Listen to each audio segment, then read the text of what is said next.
பாசக்கைகள் மயக்கம் கொண்டு மடிசாயும் வாழை தண்டு சுமையல்ல பாரம் சுகம்தான் அம்மா.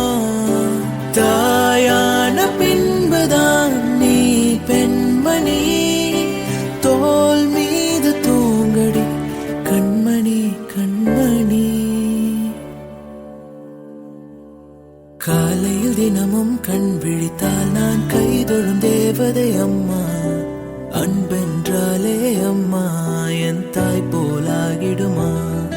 இமை போல் இரவும் பகலும் என்னை காத்த அன்னையே, உனதன்பு பார்த்த பின்பு அதை விட வானம் பூமியாவும் சிறியது. காலையில் தினமும் கண் விழித்தால் நான் கைதொழும் தேவதை அம்மா.